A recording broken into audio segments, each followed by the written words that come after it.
Hello everyone, मैं ममतेश गुप्ता। आज देखेंगे 10th class geography NCERT chapter 3। Chapter का नाम है जल संसाधन।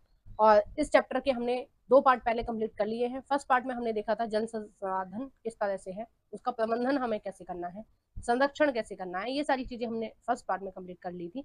सेकंड पार्ट में हमने देखा था बहुउद्देश्य परियोजना किसे कहते हैं, क्या होता है और इसके क्या फायदे हैं, क्या इसके नुकसान है, और किस तरह से प्राचीन भारत में भी इसका जिक्र किया जाता रहा है, इतिहास में भी, कि ये जो डैम वगैरह हैं इनका प्रयोग होता था।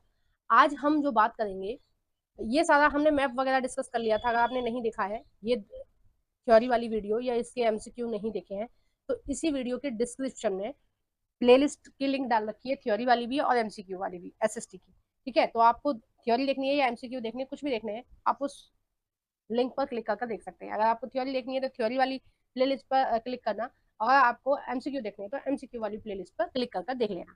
ठीक है, और ये जो साइड में प्लेलिस्ट लगी हुई है 6th 7th और 8th क्लास की हिस्ट्री, ज्योग्राफी और पॉलिटिकल साइंस एनसीईआरटी, अगर आप इन सबको भी देखना चाहते हैं, इनकी थ्योरी देखना चाहते हैं या इनके एमसीक्यू देखना चाहते हैं, तो आप मेरा चैनल ओपन कर उसमें प्लेलिस्ट वाले ऑप्शन पर क्लिक कर जो भी आपको देखना है, जिस भी बुक की जो भी चैप्टर देखना है, उसको देख सकते हैं। आइए शुरू करते हैं। आज हम शुरू करेंगे वर्षा जल संग्रह।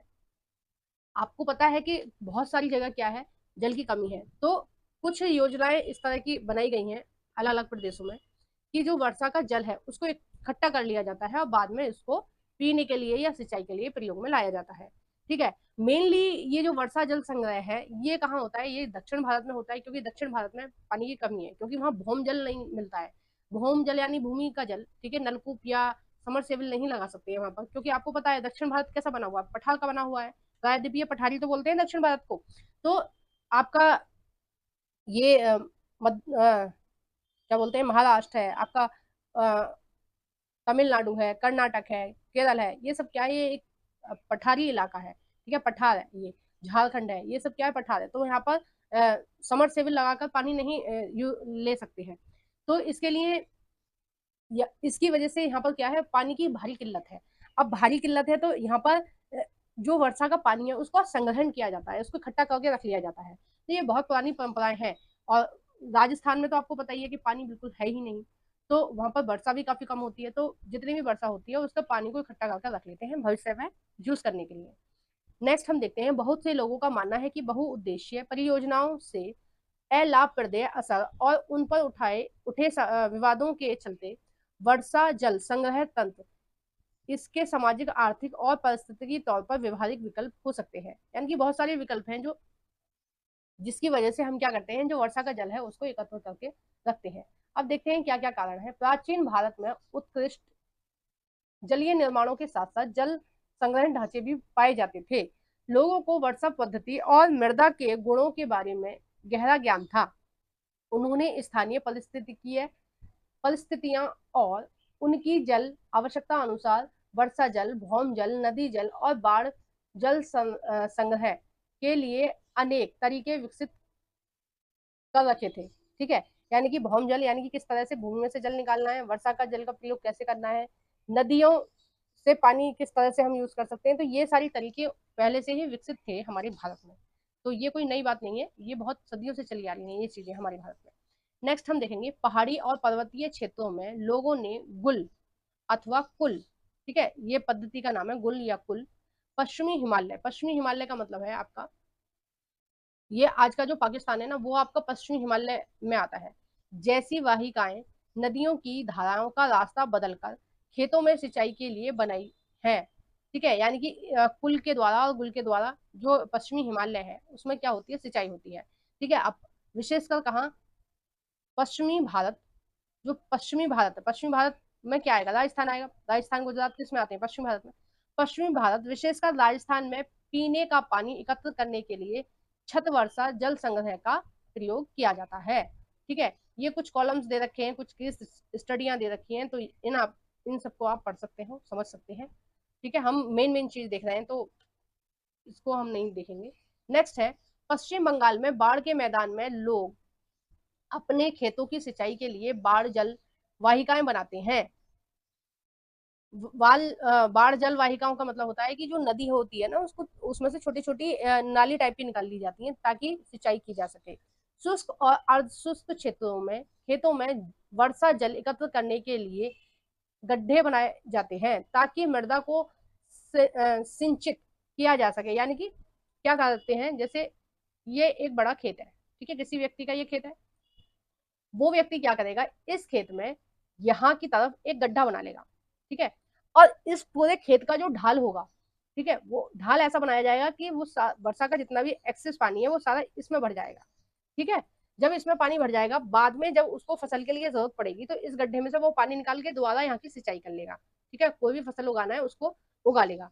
तो इस तरह की जो जल संरक्षण किया जाता है राजस्थान में, उसको क्या बोलते हैं हम, खादीन या जोहड़ बोलते हैं, ठीक है। आगे समझ में, जोहड़ या खादीन क्या होता है कि वो खेत के एक कोने पर बना लिया जाता है, ठीक है। मान लो ये एक खेत है ना, ये चौकोर एक खेत है, इसका ढाल कैसा कर लेंगे, इस गड्ढे की तरफ कर लेंगे, इस तालाब की तरफ कर लेंगे जो इस खेत के मालिक ने बनाया है, और ढाल ऐसा होगा कि जितना भी पानी होगा सारा इसमें गड्ढे में आ जाएगा, ठीक है। अब इसको बाद में सिंचाई के लिए हम जो किसान है वो प्रयोग कर सकता है, ठीक है। तो इस तरह की जो व्यवस्था है वो कहाँ है, वो आपके राजस्थान में है, और वो जैसलमेर जिले में है, और इस व्यवस्था को क्या बोलते हैं, खादीन बोलते हैं, और अन्य क्षेत्रों में इसको जोहड़ भी बोलते हैं।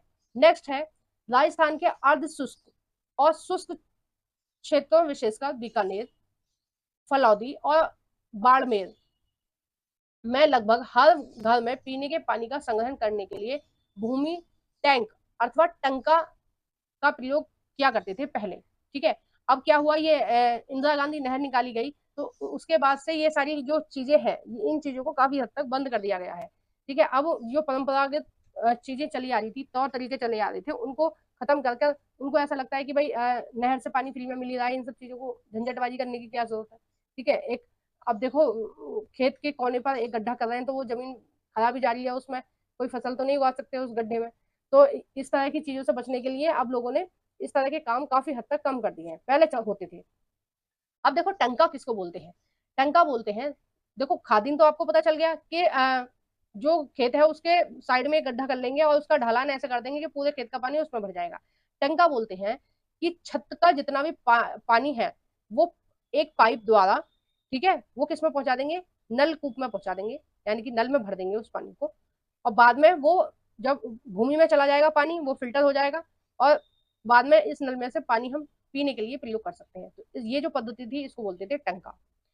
इसका आकार एक बड़े कमरे जितना होता था, यानी कि नीचे क्या खोद दिया जाता था, एक टैंक टाइप का खोद खोद दिया जाता था, ठीक है। एक पाइप यहाँ से आ रही है और एक पाइप इधर से चल रही है, मतलब एक तरह से एक अंडरग्राउंड रूम बना दिया जाता था, ठीक है, एक अंडरग्राउंड रूम बना दिया जाता था।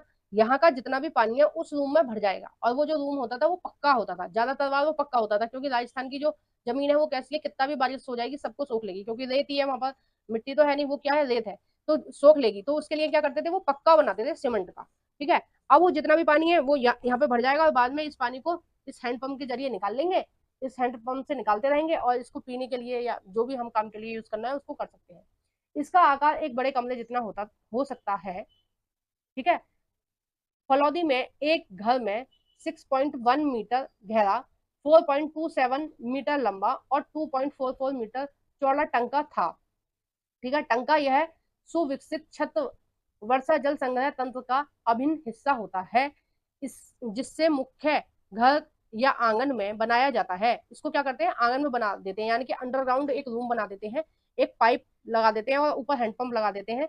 जब पानी इसमें इकट्ठा हो जाएगा, ठीक है, यानी कि ये जो पाइप के जरिए जो पानी जा रहा है ये उस अंडरग्राउंड रूम में जा रहा है, ठीक है, जिसको हम क्या बोलते हैं, टंका, ठीक है, जिसको स्थानीय भाषा में राजस्थान में क्या बोलते हैं, टंका बोलते हैं। अब इससे पानी निकाल लिया जाएगा बाद में, जब भी उनको जरूरत होगी अपनी जरूरत के हिसाब से निकाल लेंगे वो।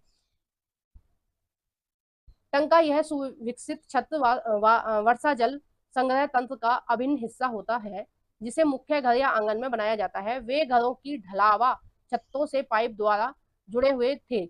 छत से वर्षा का पानी इन नालों में से होकर, ठीक है, पता चल गया ना कौन से नालों से होकर। देखो एक और घर का उदाहरण दे रखा है, एक और चित्र दे रखा है कि इन्होंने क्या किया है, देखो इन्होंने एक छोटा बना रखा है, इन्होंने एक छोटा सा वो बना रखा है,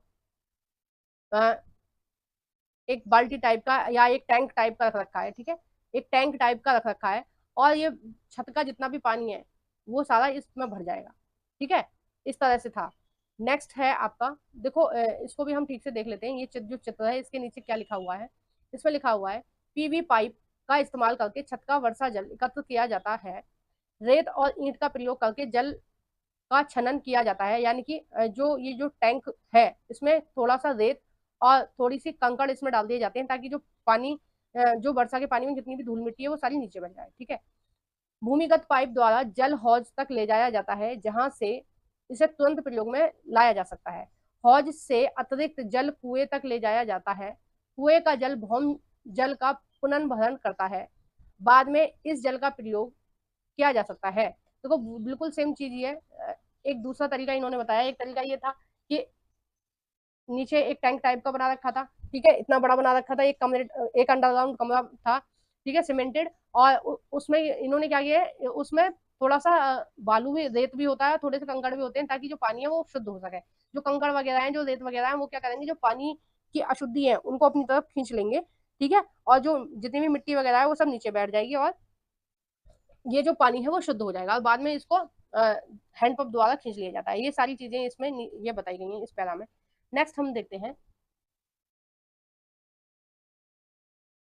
भूमिगत टंका तक पहुंचता था, जहां इसे एकत्र किया जाता था। वर्षा का पहला जल छत और नालों को साफ करने में प्रयोग किया जाता था, और उसे संग्रहित नहीं किया जाता था। मतलब पहली पहली बार जो जल आएगा उसको छत वगैरह को साफ करने के लिए रख लेंगे। बाद में होने वाली बारिश का जल संग्रह किया जाता था, यानी कि पहली बारिश का जल संग्रह नहीं किया जाता था, क्योंकि जो पहली बारिश होती है वो गंदी होती है। पहली बारिश में नहाने के लिए भी मना करते हैं। क्यों करते हैं? क्योंकि पहली बारिश जो वातावरण में जितनी भी विषैली गैस होती है या धूल के कण होते हैं, वो पहली बारिश के जरिए, ठीक है, पहली बारिश के जरिए क्या होते हैं, वो जमीन पर गिर जाते हैं। बाकी के बाद की जो बारिश आएंगी, क्योंकि पहली बारिश मिट्टी को गीला कर देगी, तो फिर धूल वाली आंधी नहीं आएगी। तो फिर पहली बारिश के बाद जितनी भी बारिश होंगी उनका जो पानी होता है वो साफ होता है, शुद्ध होता है। तो पहली बारिश को ये लोग सिक्योर नहीं करते थे। पहली बारिश के बाद जितना भी पानी बारिश के जरिए आता था उसको करते थे। टंका में वर्षा जल अगले वर्ष वर्षा ऋतु तक संग्रहित किया जा सकता है। यह इसे जल की कमी वाली ग्रीष्म ऋतु में पीने के पानी को उपलब्ध कराने वाला जल का स्रोत बनता है। वर्षा जल अथवा पाल्ला पानी जैसा कि इसे इस क्षेत्र में पुकारा जाता है, यानी कि जो टंका की जो व्यवस्था है इसको कई जगह किस नाम से जाना जाता है, पाल्ला पानी के नाम से भी जाना जाता है। इसे इस नाम से भी पुकारा जाता है। प्राकृतिक जल का शुद्धतम रूप समझा जाता है, यानी कि ये क्या है, प्राकृतिक जो जल है उसका शुद्धतम रूप समझा जाता है। क्योंकि पहली बात तो जो वर्षा का पानी है वो मीठा है, ठीक है। दूसरा, उन्होंने कितना ज्यादा दिमाग लगाया है कि पहली बारिश नहीं भरनी है, जो पहली बारिश के बाद में जो बारिश आएगी उसको भरनी है। पहली बारिश से क्या करते हैं, वो छत को साफ कर लेते हैं और इन सब पाइपों को साफ कर लेते हैं। ठीक है, ये जो पाइप दिख रही है ना, इनको साफ कर लेते हैं। फिर बाद में जो बारिश का पानी आएगा उसको वो टंका में सिक्योर करके रखते हैं, और इस व्यवस्था को पाल्ला का पानी भी बोलते हैं। ठीक है। और ये क्या है, एक शुद्ध पानी हो जाता है, क्योंकि इसमें कंकड़ भी है, रेत भी होता है इस अंडरग्राउंड कमरे में। तो वो क्या करते हैं, पानी को वो शुद्ध कर देते हैं। कुछ घरों में तो टंका के साथ भूमिगत कमरे भी बनाए जाते हैं, क्योंकि जल का यह स्रोत इन कमरों को भी ठंडा रखता है। ठीक है। अब भाई जिस कमरे में नीचे पानी होगा तो उसकी जो सतह होगी वो तो ठंडी रहेगी, ये तो स्वाभाविक सी बात है, जिससे ग्रीष्म ऋतु में गर्मी में भी राहत मिलती है। और ये सारे काम कहाँ होते हैं, ये आपके होते हैं राजस्थान में। यह दुखद की बात है कि आज पश्चिमी राजस्थान में छत वर्षा संग्रह की रीति, इंदिरा गांधी नहर की उपलब्धता, ये जो एक इंदिरा गांधी नहर निकाली है, ठीक है, ये उसी बांध से निकाली है जो हमने पीछे पढ़ा था, भाखड़ा नागल बांध से ही निकाली है ये इंदिरा गांधी नहर। अब ये इसमें क्या होता है, 12 मास पानी मिलता है। तो ये जो चीजें चल रही थी पहले, जो परंपराएं चल रही थी वर्षा के पानी इकट्ठा करने की, ये अब काफी हद तक कम हो गई है। ठीक है। हालांकि कुछ घरों में टंका की सुविधा अभी भी है, यानी कि जो इंदिरा गांधी नहर के आसपास नहीं रहते होंगे, दूर रहते होंगे, जिनके पास इस नहर का पानी नहीं पहुंच पा रहा होगा, उनके घर में टंका अभी भी मिलता है। क्योंकि इन्हें नल के पानी का स्वाद पसंद नहीं है। अब इनको नल के पानी का स्वाद पसंद नहीं आता, यानी कि ये जो नहर का पानी है ना, इनको अच्छा नहीं लगता, इनको वही वर्षा का पानी अच्छा लगता है। तो इसलिए ये अभी भी इस तरह की चीजें करते हैं। सौभाग्य से आज भी भारत के कई ग्रामीण शहरी क्षेत्रों में जल संग्रह और जल संरक्षण और संग्रह का यह तरीका प्रयोग में लाया जाता है। कर्नाटक के मैसूर जिले में स्थित एक सुदूर गांव गथड़ाधूर गड़ाधूर सॉरी गड़ा गड़ाधूर में ग्रामीणों ने अपने घर में जल आवश्यकता पूर्ति छत वर्षा जल संग्रह की व्यवस्था की हुई है। ठीक है। गांव कौन सा है? कर्नाटक का है, मैसूर जिले का है। गांव का नाम है गड़ाधूल, ठीक है। गांव के लगभग 200 घरों में यह व्यवस्था और इस गांव के वर्षा जल संपन्न गांव की ख्याति अर्जित की है। यहाँ प्रयोग किए जा रहे वर्षा जल संग्रह ढांचे के बारे में अधिक जानकारी के लिए चित्र 3.4 पर देखें। इस गांव में लगभग हर वर्ष 1000 मिलीलीटर बारिश होती है। यानी कि यहाँ के लोगों जो है, कर्नाटक के जो लोग हैं, अभी हम राजस्थान की बात कर रहे थे, अभी हम कर्नाटक की बात कर रहे हैं। ये जो कर्नाटक है, इसमें एक गांव है जो अभी बताया बताया ऊपर, तो इसमें ये इस तरह की चीजें चलती हैं कि छत के जो पानी है उसको इकट्ठा कर लेते हैं। अब देखो किस तरह से करते हैं, वो नीचे दिया हुआ है। छत जल संग्रहण थार के सभी शहर, थार कहाँ है, थार रेगिस्तान है आपका राजस्थान में, ठीक है, ये सभी शहरों और गांवों में प्रचलित था। वर्षा जल जो घरों की ढालू छत पर गिरता था, उसे पाइप द्वारा भूमिगत टंका के अंदर ले जाया जाता था। भूमि में गोल छेद जो मुख्य घर या आंगन में बना होता था। ऊपर दिखाए गए चित्र को दर्शाता है कि जल पड़ोसी की छत से एक लंबे पाइप के द्वारा लाया जा रहा है और यहाँ पड़ोसी की छत का उपयोग वर्षा जल का एकत्र करने के लिए किया जा रहा है।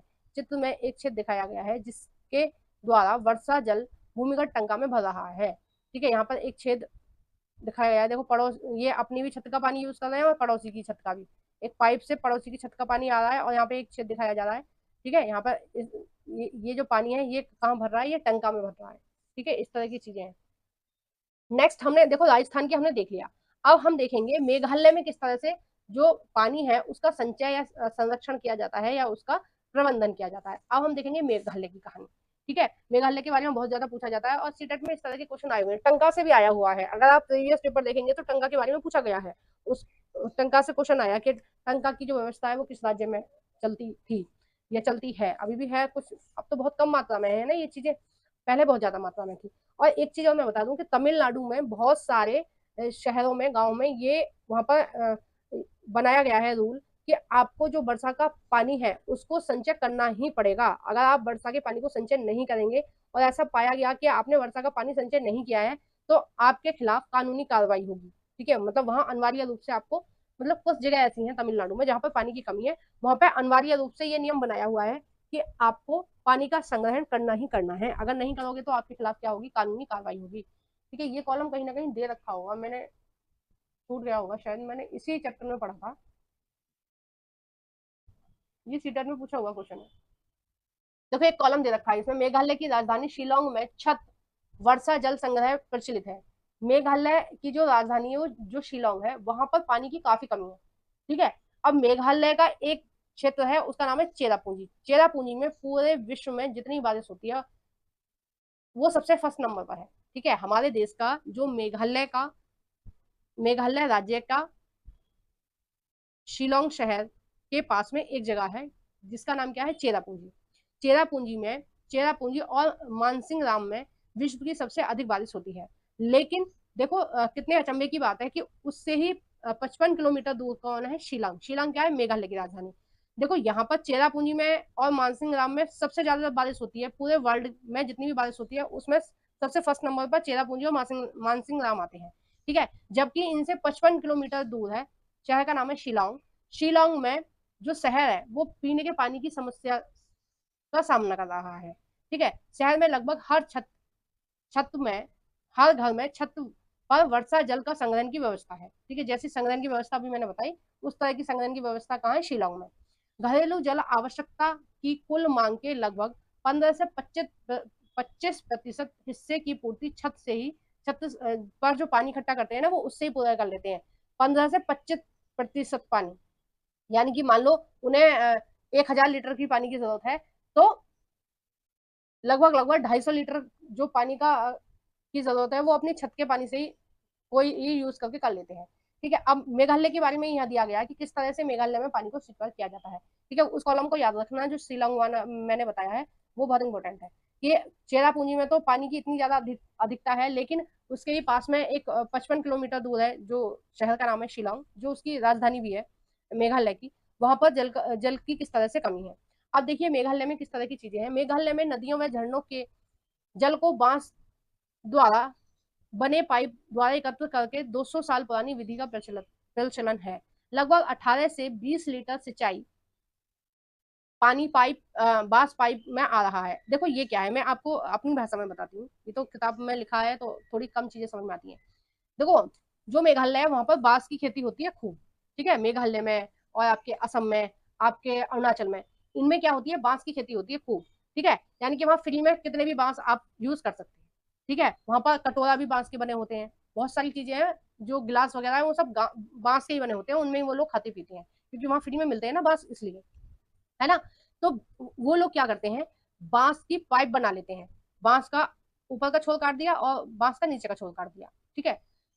अब उस उन्होंने बांस को किस तरह से यूज कर रखा है कि कोई झरना आ रहा है, यानी कि कोई वाटरफॉल है या कोई नदी है, उसमें से इस बांस को डालकर, ठीक है, और वहां से पानी ले लेते हैं, पानी खींच लेते हैं। यानी कि जो काम आपके यहाँ प्लास्टिक की पाइप करती है ना, आप कैसे नदी वगैरह में से कैसे पानी लोगे, पाइप डाल के ही पानी लेते हो, पानी अगर आपको खेतों की सिंचाई करनी है तो क्या करोगे, आप नदी में अपनी पाइप डाल लोगे और वहां से पाइप के जरिए आप पानी ले लोगे, ठीक है, और आपकी खेतों की सिंचाई हो जाएगी। तो मेघालय में क्या किया है, उन्होंने दिमाग लगाया है कि फ्री में पाइप बना ली है। पाइप किसकी बना ली है, बांस की, ठीक है, बांस अंदर से खोखला होता है, आप लोगों को पता ही है ना। तो उन्होंने क्या किया है, बांस के द्वारा, यानी कि बांस की पाइप पाइप के तरह इस्तेमाल करते हैं वो बांस को, और वो नदियों से या झरनों से इस बांस के जरिए पानी को थोड़ी थोड़ी दूर पर ले जाते हैं, यानी कि अपने घर तक लेके आ जाते हैं और इसके पानी को यूज करते हैं, ठीक है।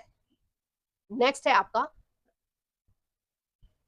तथा उसे सैकड़ों मीटर की दूरी तक ले जाया जाता है, यानी कि उनका अपने घर के हिसाब से वो ले जाते होंगे।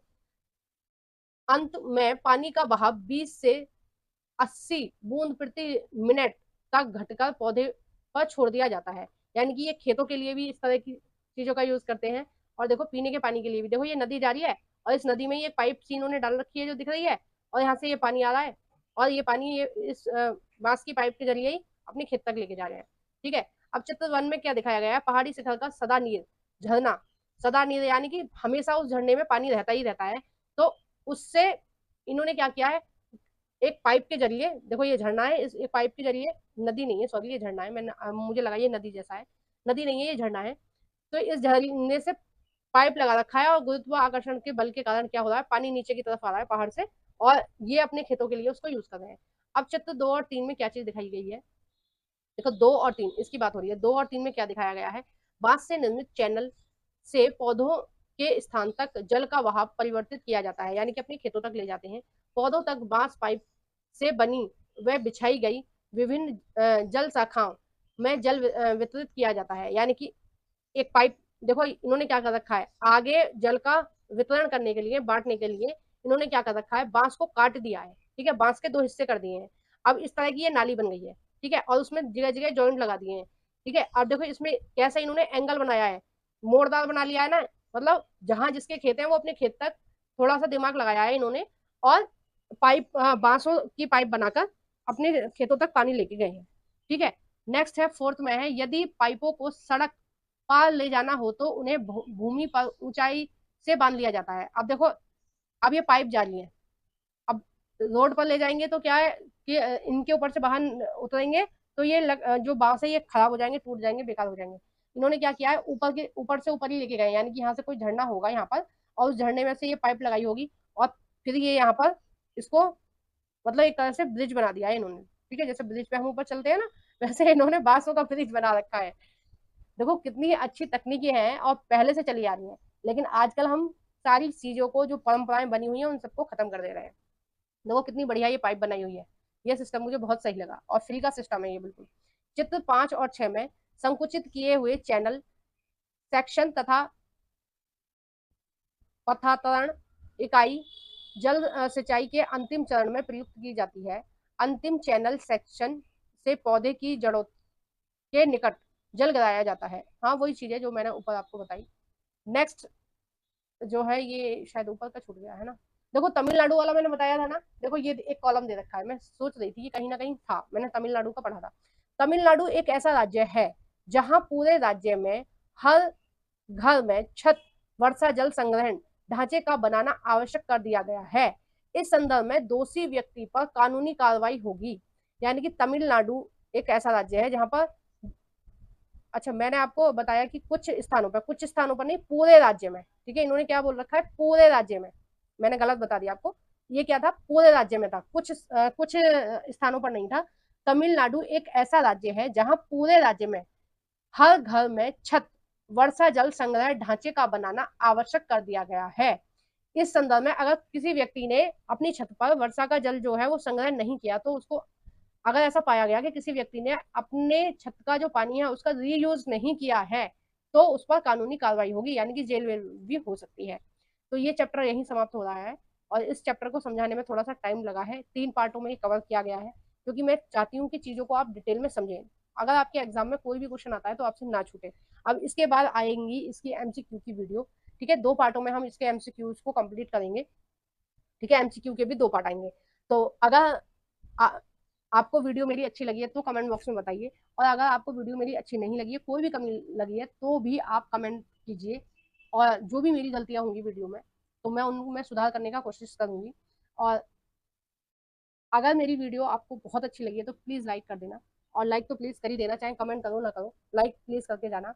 और अगर आप मेरी वीडियो को पहली बार देख रहे हैं तो प्लीज़ इस चैनल को सब्सक्राइब कर देना, ठीक है, बेल आइकन को प्रेस कर देना, ताकि जब भी मैं वीडियो अपलोड करूँ तो आपको इसका नोटिफिकेशन मिल जाए। वैसे ये जो वीडियो है मेरी हर रोज़ सुबह 9 बजे अपलोड होती है, 9 से 9:30 के बीच में वीडियो अपलोड हो जाती है, तो आप चैनल ओपन कर कर 9 से 9:30 के बीच में इस वीडियो को देख सकते हैं, ठीक है। रोज डेली एक वीडियो अपलोड होती है 9 बजे, है ना।